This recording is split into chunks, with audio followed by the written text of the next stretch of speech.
Du coup, il tient tout seul en fait. Il n'a pas besoin de. Ouais, bah ouais. Au cas où. Bon, c'est moi qui vais faire le pitch. Donc voilà, merci de vous être déplacés ce soir là, pour la première conférence d'une longue série là, qu'on va essayer d'organiser avec notre USD. On va essayer de la mettre en lien pour les prochaines avec la Fédération des organismes sociaux, puisqu'il y a des enjeux capitaux qui sont en train de se jouer là en ce moment sur le PLFSS qui va arriver, et puis plus généralement tout ce qu'on a perdu par rapport à la Sécu. Donc on est très content d'accueillir Léo Rosel. Donc donc Léo, t'es normalien, agrégé d'histoire, t'es un des membres fondateurs du Vent se lève, qui est plutôt un média d'opinion situé à gauche de l'échiquier politique. Et donc tu travailles actuellement sur le bouclage de ta thèse sur Ambroise Croizat, donc le père oublié de la Sécu. Donc Léo, t'es aussi enseignant à l'université Paris-Dauphine. Et on est très fiers de t'avoir avec nous ce soir. Vraiment, c'est hyper sympa d'avoir répondu à notre invitation. Et puis, j'espère que le petit tour de cet après-midi à découverte de Saint-Brieuc et de la pointe du Roselier te convaincra de revenir nous voir incessamment.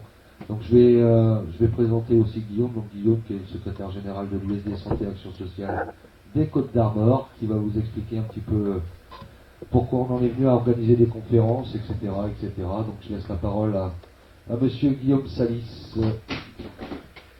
Donc bonsoir à toutes et tous. Donc merci d'être venus ce soir pour cette première conférence organisée par l'Union départementale des syndicats CGT de la santé et de l'action sociale des Côtes-d'Armor.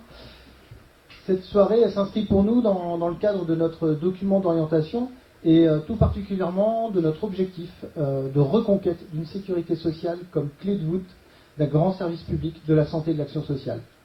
On a prévu une captation vidéo dans l'idée de pouvoir rediffuser aussi cette conférence sur Internet après pour celles et ceux qui n'ont pas pu venir ce soir. Parce que notre objectif, c'est de diffuser le plus possible l'histoire de la sécurité sociale.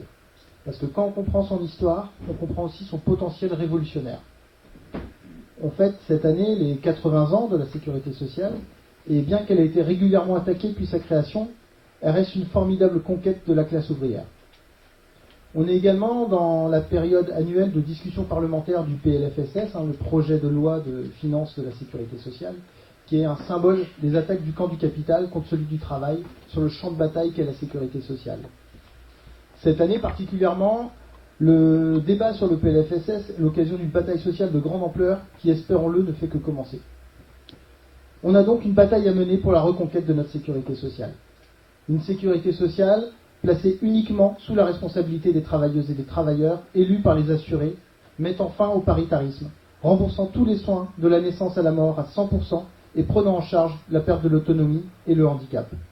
Une sécurité sociale gérée selon le principe « chacun cotise selon ses moyens et reçoit selon ses besoins », basée donc uniquement sur les cotisations prélevées sur les salaires. Une sécurité sociale qui répond aux besoins sociaux de la population. Ça veut dire qu'il faut éradiquer toute logique lucrative dans le secteur de la santé, car la logique du profit est incompatible avec la réponse aux besoins sociaux, et nous en faisons malheureusement l'expérience tous les jours. Concrètement, il faut donc nous battre pour obtenir aussi la socialisation de la production pharmaceutique, la suppression des mutuelles et la fin du secteur 2. Cet objectif peut paraître ambitieux, mais ce que l'histoire de la création de la sécurité sociale nous apprend, c'est que de telles victoires sont possibles. Nous espérons donc modestement que cette conférence participera à la réappropriation de notre histoire, préalable indispensable à la construction de luttes gagnantes pour le futur. Et je vais donc maintenant passer la parole à Léo. Bonsoir à toutes et à tous, merci beaucoup de cette invitation à Saint-Brieuc pour parler avec vous de l'histoire de la sécurité sociale, et c'est aussi l'occasion de vous présenter ce livre qui vient de sortir, donc La Sécu, une ambition perdue, de la solidarité à la rentabilité. Alors cet ouvrage a été, comme on vient de vous le dire, publié dans le cadre des 80 ans de la sécurité sociale, et j'y rappelle donc l'ambition initiale de la Sécu, à savoir donc de mettre les Françaises et les Français à l'abri du besoin et de les libérer de la peur du lendemain. Je reviens donc sur les origines philosophiques, politiques et sociales de cette ambition, mais aussi sur le contexte qui a permis la mise en œuvre de cette réalisation.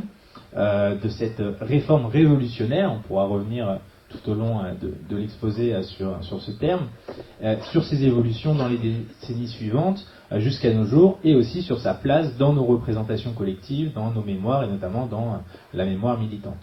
Alors, tout au long du livre, j'insiste sur le fait que cette histoire de la sécurité sociale est avant tout une histoire politique, c'est-à-dire qu'elle est faite d'espoir, de revendications, de luttes, de conflits, parfois aussi de compromis, d'avancées, de progrès, mais aussi de recul. Et donc, pour ce qui est du compromis, je montre notamment que la sécurité sociale est née d'une rencontre inédite entre, d'une part, une haute fonction publique modernisatrice, attachée à l'intérêt général et à une conception émancipatrice de l'État social, et de l'autre côté, à un mouvement ouvrier puissant, conquérant, qui, au moment de la libération, est auréolé de sa participation très importante à la résistance, et qui est capable de conquérir donc des positions centrales dans la démocratie sociale qui est naissante à ce moment-là. Et donc un mouvement qui, lui, est incarné, notamment dans les mémoires, par le dirigeant syndicaliste de la CGT et communiste, puis ministre du Travail et de la Sécurité sociale, à savoir Ambroise Croizat. Alors, pourquoi j'insiste là-dessus ? Parce que c'est, selon moi, cette ambition et cette alliance politique qui permet de mieux comprendre la spécificité, l'originalité du modèle social français tel qu'il se met en œuvre à ce moment-là. Quand on le compare notamment aux autres modèles sociaux de protection sociale qui se mettent aussi en place ailleurs dans le monde à cette période. Et donc ce sont à la fois cette ambition et cette alliance politique qui se sont progressivement perdues, qui ont été perdues au fil des années suivantes, ce qui a favorisé la mise en avant systématique d'un discours politisé sur les aspects budgétaires de la sécurité sociale, avec le fameux trou de la sécu qu'on entend partout et qui est d'ailleurs largement mythifié, comme vous devez sans doute le savoir. Alors, on est en effet passé entre-temps d'une logique de financement de besoins et de droits sociaux considérés comme universels à une logique inverse, et une exigence donc de réduction des dépenses et ce au détriment des prestations.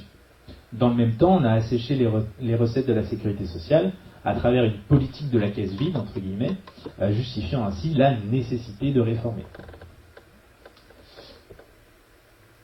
Alors c'est pourquoi il me semblait important de rappeler que ces évolutions sont le fruit de politiques publiques, d'arbitrage, eux-mêmes pris dans des rapports de force institutionnels et sociaux, et qu'au fond, dans un régime démocratique comme est censé être le nôtre, il n'y a pas de fatalité à laisser détruire une institution sociale qui est notre patrimoine commun, et à ce titre qui est la pierre angulaire de notre pacte social républicain. Alors maintenant, et d'ailleurs je vois que je n'ai pas mis mon chrono, désolé. Donc maintenant je vous propose de revenir un peu plus en profondeur sur les origines historiques de la sécurité sociale, sur l'histoire de la sécurité sociale. Et donc pour donner un petit peu d'éléments de contexte, il est important de rappeler que tout ne se crée pas en 1945 et que donc le plan français de sécurité sociale est le fruit d'un processus qui s'inscrit plus largement dans le temps long, avec donc des philosophies, des expérimentations et des législations antérieures. Alors on n'aura pas le temps de revenir trop loin non plus en arrière, mais je rappellerai juste que la Révolution française est un premier moment important de laïcisation de la charité religieuse, et qui avait cours donc jusqu'ici depuis le Moyen-Âge et sous l'Ancien Régime, et que la Révolution a pour la première fois posé le principe, donc dans sa Déclaration des droits de l'homme et du citoyen de 1793, principe selon lequel les secours publics sont une dette sacrée de la nation. Alors après, Thermidor, tout ça, les expérimentations disparaissent et commence un 19e siècle qui est marqué par le refus de l'État de prendre en charge directement les besoins sociaux, les risques sociaux plus largement. Tout au long de ce 19e siècle, on a donc deux traditions qui vont se développer en parallèle. Une conception républicaine tout d'abord qui est inspirée justement de la Révolution française et qui va défendre l'idée d'une protection sociale universelle. Et de l'autre côté, on a aussi une tradition ouvriériste qui s'appuie notamment sur les caisses de secours mutuelles qui se développent à ce moment-là et qui est donc une forme de solidarité directement au sein du monde du travail et qui, elle, est attachée à une gestion par les intéressés eux-mêmes. Notons aussi que dans le dernier quart du 19e siècle, on a le développement de caisses d'origine patronale. Alors on peut se demander pourquoi les patrons vont créer des caisses notamment de retraite. C'est essentiellement dans une logique de paternalisme social et pour fixer la main-d'œuvre. Parce que ces retraites-là, ces caisses de retraite, on y avait accès après 12 ans passés dans l'entreprise et c'était un moyen pour les patrons de fixer cette main-d'œuvre directement dans l'usine. C'est aussi l'époque de la mise en place en Allemagne des assurances sociales du chancelier Bismarck. Et ça, c'est un élément assez important parce que le mouvement socialiste va critiquer ces assurances sociales-là, mais en même temps s'en inspirer pour essayer de construire quelque chose davantage émancipateur par rapport pour les travailleurs. Donc le système de Bismarck, c'est un système obligatoire qui repose sur la gestion par les partenaires sociaux, donc la gestion paritaire, et un financement par la cotisation. On en vient à la fin du XIXe siècle, qui est, elle, marquée par le développement d'une philosophie qui va jouer un rôle très important dans la création de l'État social français, à savoir le solidarisme, inspiré de Léon Bourgeois. Et donc, c'est l'idée selon laquelle les individus ne pouvant pas être tenus comme uniques responsables de leur situation sociale, il faut que la solidarité soit la pierre angulaire, le principe fondamental d'organisation de la société. Et donc c'est cette idée-là qui est assez républicaine de ce point de vue-là, et qui va être à l'origine des premières lois de création de l'État social, notamment donc celle sur les accidents du travail, qui date de 1898, ensuite sur les retraites ouvrières et paysannes en 1910, et enfin les assurances sociales en 1928-1930. Ce qui est intéressant, c'est que toutes ces anciennes législations-là, donc on voit qu'il y a déjà une prise en compte des différents risques sociaux par la puissance publique, mais elles sont très insuffisantes et elles subissent une grande critique, un bilan très critique au moment de la guerre, et notamment donc par les différentes forces qui sont réunies au sein du Conseil national de la résistance, au sein duquel donc il va y avoir une forme de consensus sur le fait qu'il faut réformer ces assurances sociales. Juste le consensus porte sur le fait qu'il faut réformer. Évidemment, il n'y a pas encore de consensus sur quelle forme ça doit prendre. Bon, alors j'imagine que vous avez aussi déjà lu à plusieurs reprises les lignes suivantes, je cite: « Le modèle social français est le pur produit du Conseil national de la résistance, un compromis entre gaullistes et communistes. Il est grand temps de le réformer et le gouvernement s'y emploie. La liste des réformes, c'est simple. Prenez tout ce qui a été mis en place entre 1944 et 1952 sans exception. Elle est là. Il s'agit aujourd'hui de sortir de 1945 et de défaire méthodiquement le programme du Conseil national de la résistance. » Alors ça, c'est un éditorial bien connu désormais de Denis Kessler dans le magazine Challenge qui date de 2007. Et ce qui est intéressant, donc, Denis Kessler à ce moment-là est vice-président du MEDEF, c'est aussi le président de la Fédération nationale des assurances, des sociétés d'assurance, et il se faisait donc le porte-parole des détracteurs de notre modèle social et dont il attribuait bien la source au Conseil national de la résistance. Alors donc, décrit comme dépassé et incompatible avec le contexte économique du XXIe siècle, le modèle social français est ainsi remis en cause par une série d'attaques contre les conquêtes du CNR. Alors, si on revient justement un peu plus en détail sur ce contexte de la libération, qui est, comme vous le savez sans doute, un moment important de démocratisation de la société française. Dans le domaine social, elle referme la libération, la parenthèse autoritaire du régime de Vichy, qui est le premier à avoir mis en place donc une assurance une assurance vieillesse pour les vieux travailleurs, mais dans un sens complètement différent. C'était vraiment pour justifier socialement le régime, et puis en plus ça n'avait aucun fondement financier durable. Et donc, au moment de la libération, au contraire, on va renouer avec l'esprit du Front populaire et on va essayer d'élargir la démocratie libérale à une démocratie sociale. Ça, c'est une notion très importante, évidemment, à l'époque. Et de fait, les politiques sociales qui sont mises en place dans l'après-guerre apparaissent donc, et en particulier le régime général de la sécurité sociale, comme l'un des héritages les plus importants du programme du Conseil national de la résistance. Les acteurs de l'époque insistent beaucoup sur le climat révolutionnaire du moment. Ça, c'est très intéressant aussi quand on lit les différents discours, les différents articles de l'époque. On est en train de vivre la révolution, même les dirigeants socialistes, même certains du MRP, donc les démocrates chrétiens, parlent de révolution, notamment la révolution par la loi.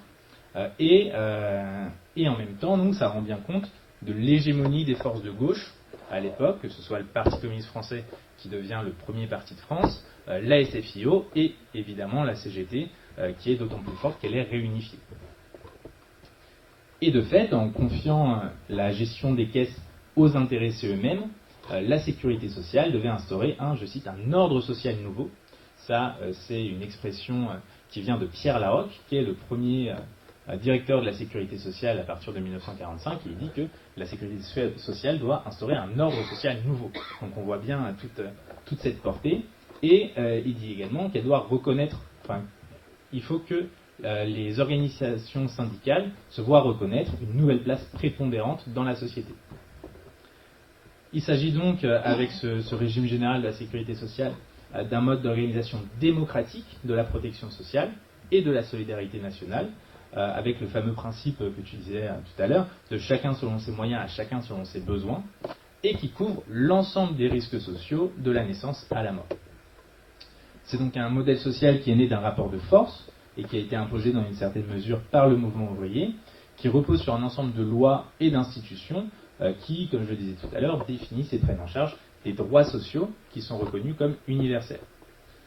Donc de nombreux personnages illustrent cette implication inédite des organisations ouvrières du mouvement ouvrier dans la mise en œuvre des politiques sociales à la libération. On peut penser à Georges Buisson, à Henri Reynaud également de la CGT, mais aucun ne semble aussi bien représenter cette contribution qu'Ambroise Croizat. Ambroise Croizat, donc, qui était un ouvrier métallurgiste dès l'âge de 13 ans, secrétaire de la puissante fédération des métaux de la CGT, qui est député communiste sous le Front populaire, qui au moment de la libération devient le président de la commission du travail et des affaires sociales de l'Assemblée consultative provisoire, et qui ce métallo devient le 21 novembre 1945 ministre du Travail, puis du Travail et de la Sécurité sociale.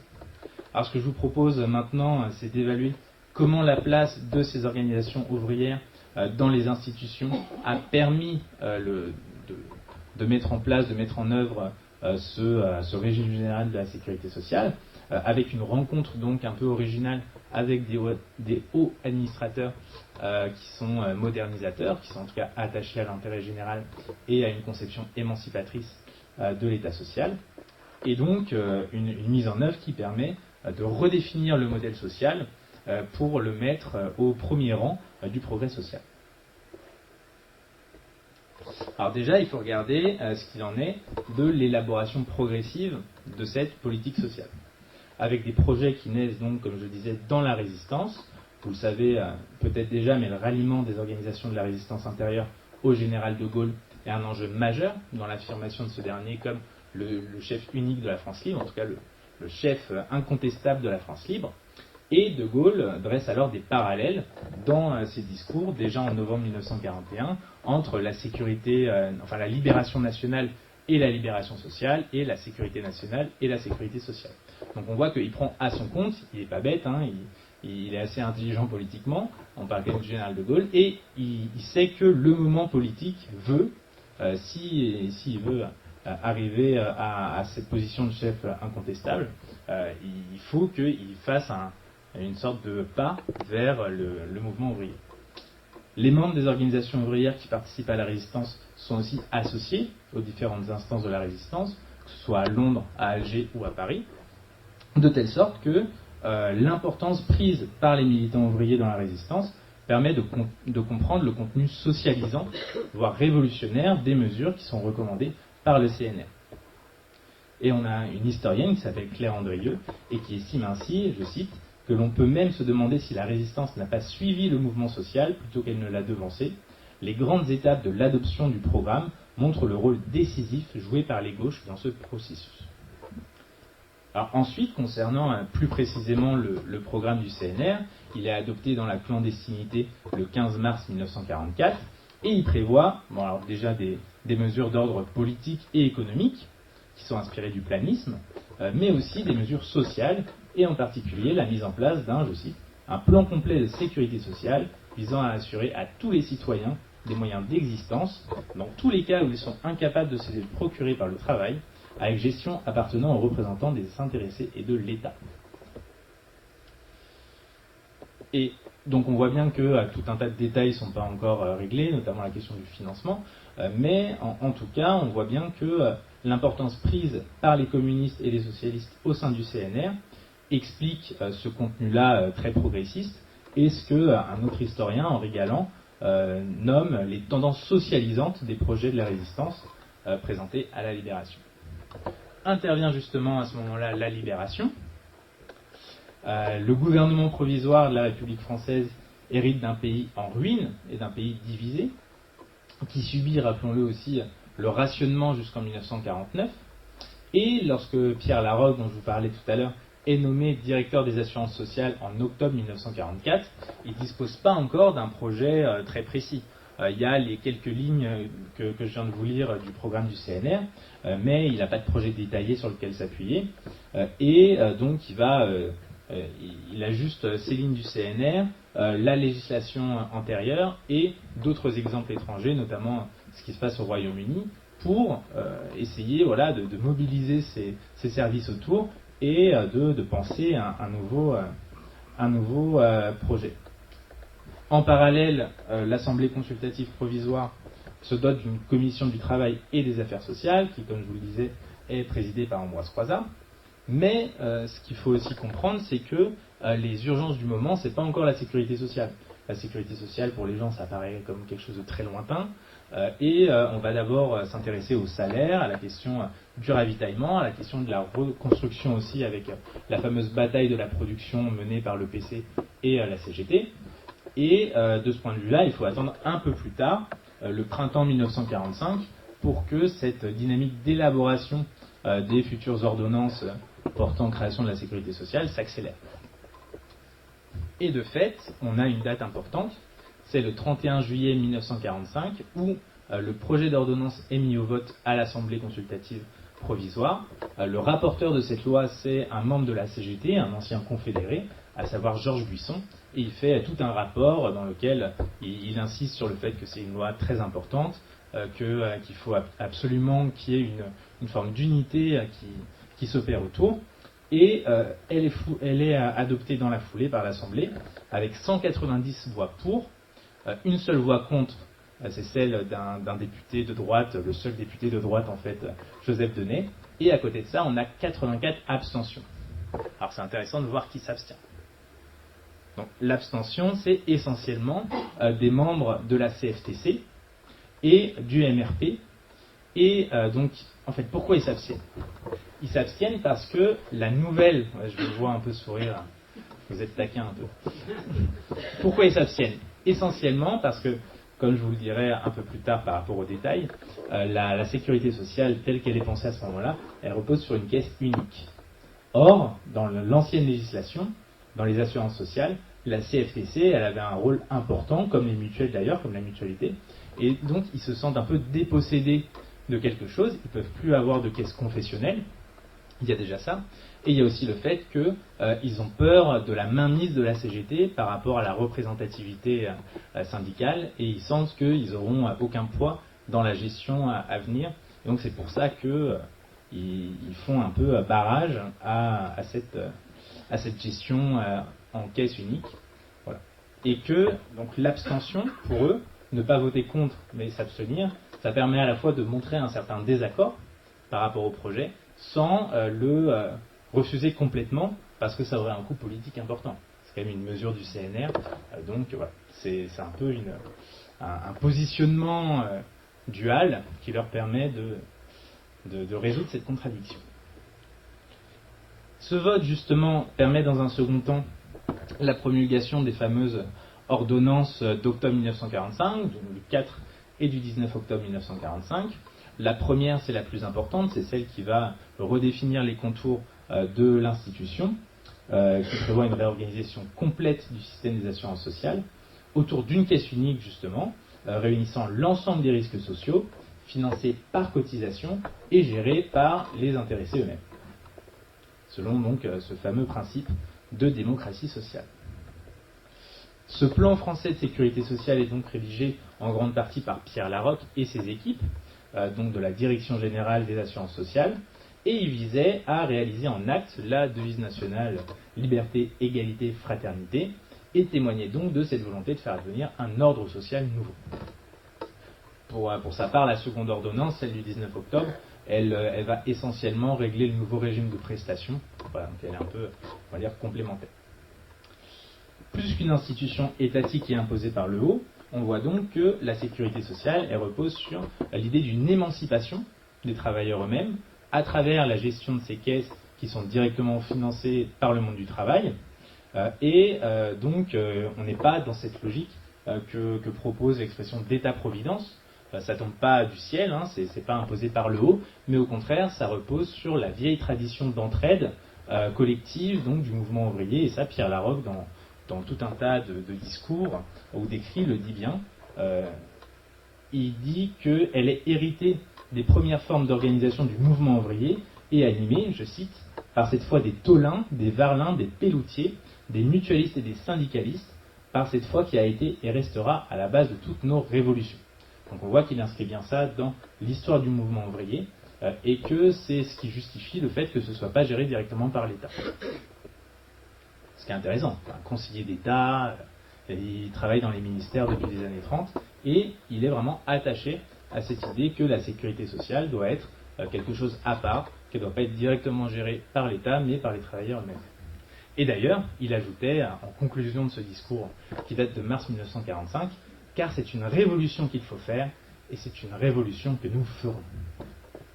Il n'y a plus beaucoup de hauts fonctionnaires qui, je crois, tiennent ce genre de discours. Donc, lors des élections constituantes suivantes, le 21 octobre, le PCF devient le premier parti de France, et sa participation ministérielle s'en trouve renforcée le mois suivant, avec 5 ministères, dont celui donc, du travail attribué à Ambroise Croizat. Et c'est vraiment à ce moment-là que la CGT qui est réunifiée et que le PCF et aussi, il faut le dire, la SFIO vont vraiment s'investir à fond dans la mise en place donc, de ce régime général. Donc la CGT et le PC deviennent les plus ardents défenseurs du régime général de la sécurité sociale et qui symbolisent donc, comme je vous le disais à leurs yeux, la capacité de la classe ouvrière à s'organiser et à gérer l'équivalent plus que le budget de l'État. On retrouve donc pour la première fois de l'histoire un dirigeant ouvrier au ministère du Travail et de la Sécurité sociale, c'est vrai que c'est pas banal, et c'est en effet à Croizat que revient le rôle de porter politiquement les projets de loi sur la sécurité sociale et de les défendre publiquement, que ce soit à l'Assemblée, que ce soit face aux oppositions ou également dans les médias. Alors à la tête de ce ministère, il dépose tout un tas de projets de loi, je ne vais pas tous vous les citer, mais parmi eux, il y en a un qui est particulièrement important et qui est la loi du 22 mai 1946 qui porte généralisation de la sécurité sociale. Donc l'idée là, c'est de permettre à l'ensemble de la population, salariés comme non salariés, d'être prise en compte, d'être prise en charge donc, par ce nouveau système, d'en être bénéficiaire. Ce régime général repose sur 4 principes fondamentaux que Croizat va rappeler lors d'un discours très important aussi le 8 août 1946. Donc le premier, c'est l'universalité, qui constitue donc, ce premier principe. C'est l'idée que la sécurité sociale apparaît comme un droit fondamental et universel, que c'est un système obligatoire et qui est fondé sur la solidarité nationale.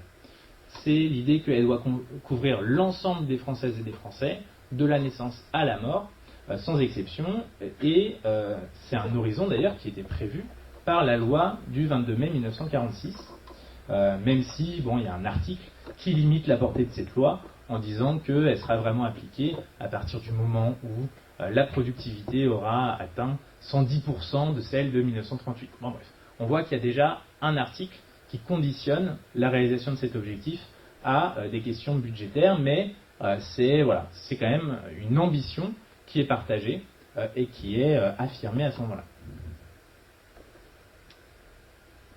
Ensuite, on a un deuxième principe qui est celui de la caisse unique. Je vous ai dit déjà tout à l'heure que c'était le principe qui cristallisait un peu l'opposition. Donc c'est l'idée que le régime général repose sur un réseau de caisses primaires, une seule par circonscription, en général le département, et que ça remplace la multiplicité de caisses qui existaient auparavant dans l'ancienne législation, puisque c'était des caisses par affinité, on dit, enfin des caisses d'affinité, et que chacun pouvait créer sa caisse, que ce soit une caisse départementale, patronale, confessionnelle ou syndicale.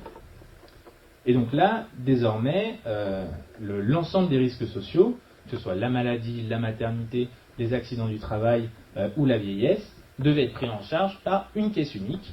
Et donc on a 138 caisses de sécurité sociale qui remplacent ainsi plus de 1000 anciennes caisses. Enfin, pas encore enfin, un troisième élément qui est important, c'est le financement par la cotisation. Tu l'as bien rappelé tout à l'heure, l'un de vos objectifs, c'est bien d'avoir un financement à 100% de la cotisation, enfin en 100% par cotisation. Pourquoi ?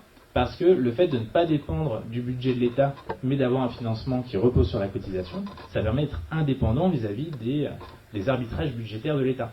Et ça, aussi bien Larocque que Croizat en sont tout à fait conscients, et c'est pour ça qu'ils insistent sur cette idée, qui est le propre en fait de l'assurance sociale, que ce soit fondé sur un financement par la cotisation. Bon, je vous passe les détails des taux. Et enfin, le quatrième principe fondateur, qui est celui de la démocratie sociale, et qui est sans doute le principe le plus original si on compare le modèle social français avec celui de nos voisins. Donc, la cotisation est finalement retenue pour financer le système, mais il y a une contrepartie qui est justement cette gestion par les travailleurs eux-mêmes, qui est une contrepartie décisive, et on a donc une administration des caisses qui est gérée à 75% par des représentants des salariés et seulement à 25% par les représentants de l'État, du patronat. Et d'autant plus que initialement ils sont désignés, mais à partir de 1947 ils sont élus directement à travers des élections sociales qui, comme on va bientôt le voir, sont extrêmement politiques. Désormais, donc, la protection sociale n'est plus affaire de paternalisme, mais doit au contraire participer à l'émancipation des individus, une émancipation à la fois individuelle, mais aussi pensée collectivement à travers celle de la classe ouvrière.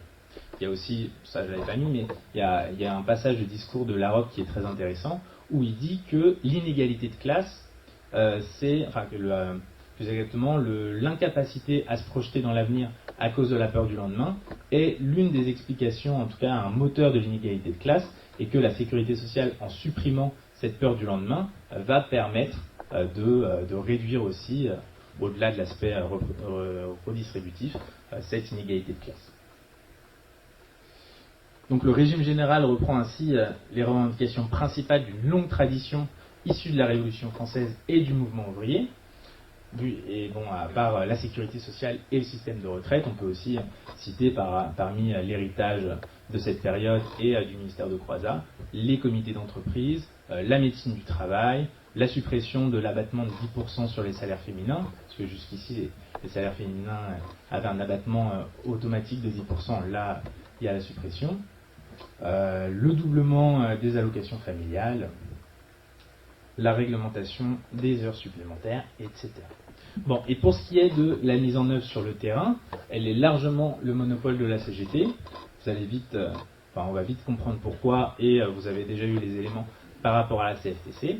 Mais donc, sous les directives d'Ambroise Croizat et de Pierre Larocque, les militants de la CGT construisent des caisses partout sur le territoire français, dans un contexte particulièrement conflictuel. Alors que, si on compte les mois, de l'ordonnance du 4 octobre 1945 à la date prévue d'entrée en vigueur le 1er juillet 1946, il dispose d'à peine 9 mois pour mettre en œuvre, pour réaliser concrètement sur le terrain tout cet édifice.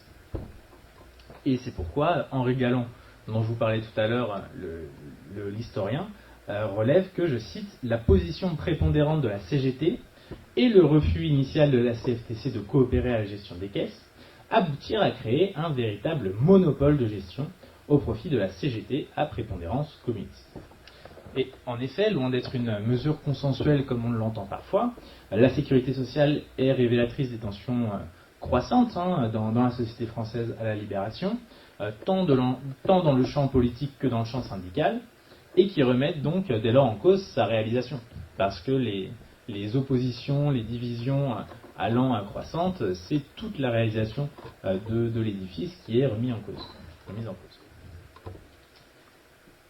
Donc, bon, parmi les oppositions, vous en doutez, il y a celle du patronat, qui est rapidement remis sur pied avec le CNPF, l'ancêtre du MEDEF, et qui est naturellement réticent vis-à-vis du principe de cotisation patronale, aussi par rapport à celui de la caisse unique, et surtout par rapport à la gestion des caisses par les travailleurs eux-mêmes. Ensuite, on a aussi des oppositions qui proviennent de la mutualité et des assurances privées. Pourquoi ? Parce qu'ils avaient un rôle très important dans l'ancienne législation, et là, pareil, on leur ôte leur travail et l'importance qu'ils avaient auparavant. On a aussi une opposition des médecins libéraux, qui s'opposent à la sécurité sociale, car elle suscite chez eux l'inquiétude d'être fonctionnalisés, de devenir des médecins fonctionnaires, et donc de perdre complètement leur liberté d'exercice. Et donc, par rapport à toutes ces oppositions-là, on a une alliance politique qui est assez solidaire, qui est assez solide, entre l'administration dont je vous parlais, progressiste, on va dire modernisatrice, etc., et le bloc composé de la CGT, du PCF et de la SFIO. C'est cette majorité, en fait, qui est très importante dans l'Assemblée consultative provisoire et qui reste importante après les élections, puisque le PCF et la SFIO, en théorie, ont la majorité. S'ils le veulent, ils peuvent gouverner ensemble. Ils font le choix d'avoir un gouvernement tripartite avec le MRP, donc avec les démocrates chrétiens, parce que tous témoignent de leur volonté d'appliquer le programme du Conseil national de la résistance. Donc il y a cette question-là de l'unité dans la résistance qui est prolongée à ce moment-là et sur laquelle on ne revient pas. Et c'est donc la CGT qui est chargée de trouver des militants prêts à être désignés dans les conseils d'administration de cette centaine de caisses, des 138 caisses primaires et des 111 caisses d'allocation familiale, et qui en plus doit donc former ces militants pour qu'ils soient prêts à gérer ces institutions. Ils doivent trouver des locaux, ils doivent aussi immatriculer les nouveaux bénéficiaires, jusqu'à 800 000 en 3 mois pour la seule région parisienne, pour avoir un peu une idée de ce que ça représente, et se préparer aussi à percevoir les cotisations, puisque c'est les caisses directement qui sont censées percevoir les cotisations. Donc on se rend compte un peu de l'étendue de cette tâche. Et c'est pourquoi, à l'initiative de la CGT, on va créer en juin 1946, la FNOS, la FNOSS, la Fédération nationale des organismes de sécurité sociale, avec à sa tête Henri Reynaud, dont je vous parlais, qui est un cégétiste de tendance communiste, et on crée donc cette fédération-là pour aider un peu les différentes caisses, juste avant que ça rentre en vigueur, pour les aider donc à s'organiser ensemble et à le faire de la façon la plus efficace possible. Et de fait, à peine entrée en application, la sécurité sociale est remise en cause par ceux qui avaient tenté d'en retarder la mise en œuvre, voire d'en empêcher l'application, d'autant que l'engagement des socialistes, de la SFIO, va commencer à perdre en intensité.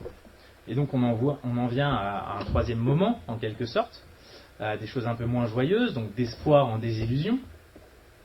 Et on voit tout d'abord que l'essentiel de cet édifice-là qu'on vient de montrer se fait avant l'instauration de la 4ème République. On est encore dans le cadre du gouvernement provisoire de la République française. Et ça, c'est assez intéressant. L'essentiel donc de cette politique sociale-là se fait avant l'instauration de la 4ème République, dont le préambule quand même de la Constitution reconnaît des droits sociaux, avec l'idée que ça doit compléter la Déclaration des droits de l'homme et du citoyen de 1789, dans le contexte donc de refondation de la République. Alors, ça reste une constitution quand même avancée de ce point de vue-là. On trouve dedans, c'est l'article 11, que je cite, la nation garantit à tous, notamment à l'enfant, à la mère et aux vieux travailleurs, la protection de la santé, la sécurité matérielle, le repos et les loisirs. Tout être humain qui, en raison de son âge, de son état physique ou mental, de la situation économique, se trouve dans l'incapacité de travailler, a le droit d'obtenir de la collectivité des moyens convenables d'existence. Ça, c'est quand même un principe assez puissant, mais, comme je vous le disais, il y a une reconfiguration de la situation politique, avec l'EMRP qui, depuis le printemps 1945, est de plus en plus réticent vis-à-vis de l'application du programme du CNR. C'est le cas aussi de plus en plus de la SFIO qui craint l'hégémonie des communistes. Et donc ça remet en cause cet équilibre dans un contexte qui est aussi marqué par un développement des tensions internationales. On est un peu à la veille de la guerre froide. Évidemment, ça a aussi des implications par rapport à la politique intérieure. Ce qui fait que la sécurité sociale devient un lieu d'affrontement, un terrain d'affrontement idéologique, et que ça s'exprime notamment par le fait qu'il y a tout un tas de remises en cause qui continuent sur la fameuse caisse unique, et que le gouvernement d'ailleurs maintient son projet malgré toutes les oppositions en termes de caisse unique, mais qui renonce en revanche à l'intégration des allocations familiales dans la caisse unique. Ça d'ailleurs c'est le seul élément sur lequel le général de Gaulle intervient directement, d'après Pierre Laroque, c'est qu'il cède au milieu nataliste, au milieu souvent catholique, conservateur, qui insiste sur le fait que les allocations familiales doivent être à part, parce que sinon, et là je rigole pas, c'est vraiment la teneur des discours, parce que sinon c'est l'argent de nos enfants qui va partir pour les vieux. Donc il faut, si on ne met pas en place cette indépendance-là, cette autonomie, on n'aura plus d'argent pour nos enfants, et tout ira pour les vieux travailleurs, les vieilles travailleuses, et donc il faut à tout prix préserver cette idée nataliste et encourager les naissances, et donc il faut faire des choses différentes. On voit un peu l'argument derrière. Par ailleurs, la question de l'assujettissement des cadres pose question, parce que les cadres, surtout à l'époque, déjà, mais sans doute plus à l'époque, se considèrent comme à côté du salariat, ils ne veulent pas être identifiés au salariat, ils sont différents, et ils n'ont pas envie de payer pour les petits salariés, et donc ils tiennent à avoir quelque chose aussi, enfin une caisse indépendante, autonome par rapport à ce nouveau système. Ils ne veulent pas non plus perdre leurs avantages précédents, et c'est ce qui débouche en 1947 sur une loi, la loi Maurice, qui reconnaît, qui va permettre notamment la création de l'AGIRC. Et la loi Maurice aussi, donc, qui date de février 1947, et qui permet à la mutualité de gérer des caisses, avec la création notamment de la MGEN, que vous connaissez peut-être il n'y a peut-être pas d'enseignants ici, mais la famille, etc. Voilà. La MGEN donc naît de cette loi-là qui permet aux mutuelles de gérer certaines caisses. C'est le cas aussi pour les fonctionnaires en général. S'opère à ce moment-là aussi un regain de conflictualité sociale. La question des salaires, parce que les salaires sont bloqués comme les prix, sauf que quand on bloque les prix et les salaires, les prix ne sont jamais vraiment bloqués parce qu'il y a le marché noir, et les salaires, eux, pour le coup, le sont vraiment. Donc il y a à ce moment-là une hausse de la conflictualité sociale en 1947, avec cette revendication d'augmentation des salaires, et la participation des communistes s'en trouve mise en cause. Parce que vous avez des mouvements de grève, c'est le cas notamment chez Renault, qui revendique une hausse des salaires et qui dit que la participation des communistes au gouvernement sert juste à matraquer, enfin en tout cas à tenir la classe ouvrière tranquille. Voilà. Et cette politisation des enjeux autour de la sécurité sociale est exacerbée à l'approche des élections sociales dont je vous parlais, donc qui ont lieu en avril 1947, le 24 avril 1947, et on a donc une liste qui est menée par, une liste de la CGT qui est menée par Henri Reynaud, qui se positionne, je cite, en défense de la sécurité sociale. La liste, elle s'appelle Défense de la sécurité sociale, et elle recueille 59,3% des suffrages, celle de la CFTC 26% environ, et celle de la mutualité 10%. Donc CGT un peu moins de 60%, CFTC 25%, enfin 26%, et mutualité 10%. On pourrait penser que c'est un succès de la CGT, que la CGT pavoise, voilà, triomphe, etc. Mais en fait, c'est interprété comme une défaite de la CGT. Pourquoi ? Parce qu'à l'époque, elle revendique 5 millions d'adhérents, et donc le rapport par rapport à la représentativité syndicale, c'est de 8 à 1 par rapport à la CFTC. Or, on voit bien que là, le ratio n'est pas n'est pas respectée. Et donc, on s'interroge au sein de la CGT, comment ça se fait? Comment ça se fait qu'on n'ait pas, alors qu'on a mené une campagne très importante, comment ça se fait qu'on n'ait pas plus gagné que ça?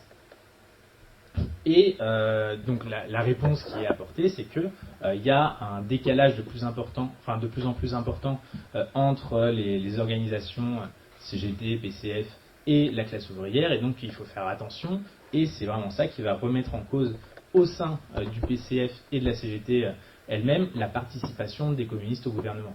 Comme les communistes sont obligés de faire une politique à laquelle ils n'adhèrent pas forcément, là il y a vraiment un décalage qui est saisissant et qui interroge donc en haut lieu.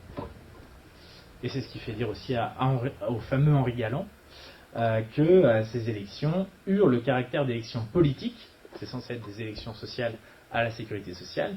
Il dit qu'elles ont eu un caractère politique et firent ressortir encore davantage le caractère purement politique du choix des administrateurs des caisses. On est en avril 1947, c'est vraiment le moment où on rentre dans une logique de guerre froide, et quand vous regardez la campagne notamment menée par la CFTC, c'est barrer la route au totalitarisme cégéto-communiste. C'est vraiment le lexique, la rhétorique qui est utilisée. Les communistes mettent main basse sur la sécurité sociale, il faut absolument empêcher ça, sinon c'est le totalitarisme. C'est vraiment les termes qui sont utilisés déjà à l'époque. Et donc on en vient à la rupture du tripartisme, à donc l'exclusion des ministres communistes du gouvernement, le 4 mai 1947, qui sonne donc la fin définitive de l'application du programme du CNR et qui précède de quelques mois la scission syndicale entre la CGT et la CGT-FO.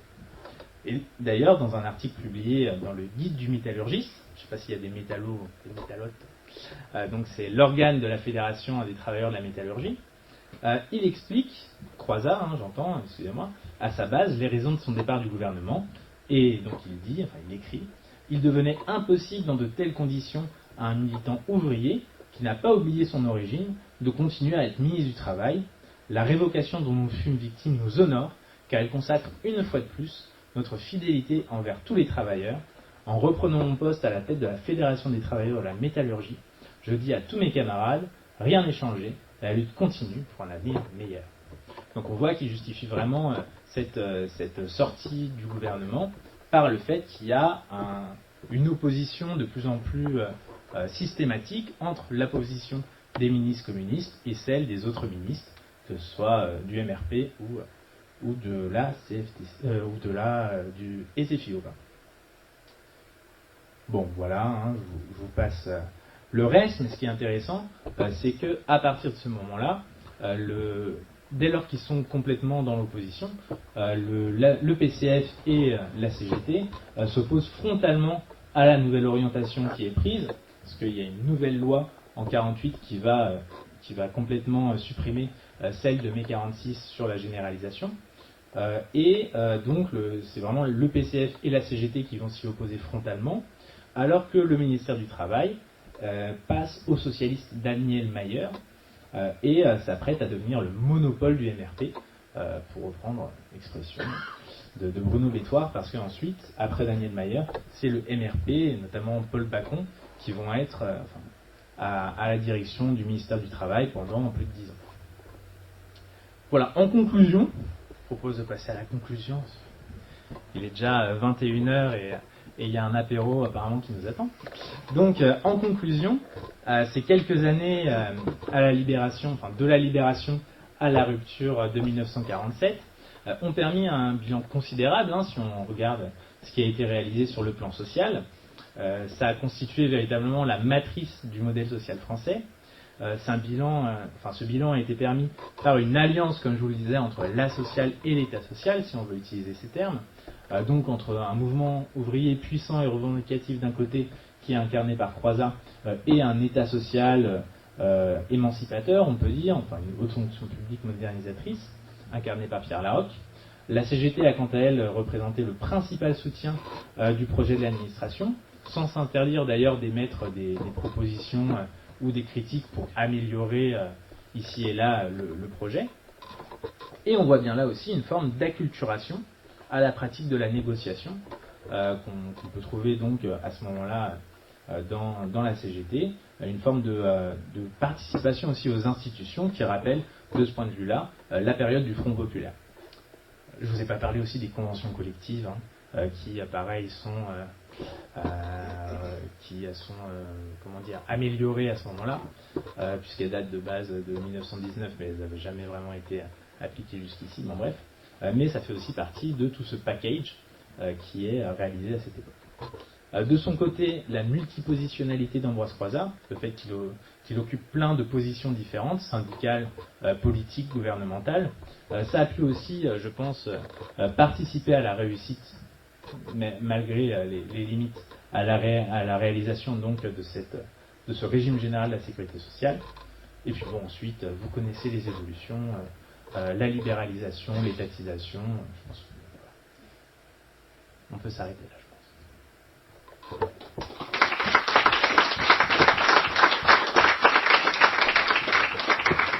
Bien, merci Léo pour cet exposé. On vous propose ensuite du coup de continuer la discussion autour d'un pot tranquillement, si vous avez des questions, et continuer l'échange de façon plus informelle autour d'un petit pot qu'on va servir au fond de la salle, si ça vous va. Je pense personne. Merci beaucoup.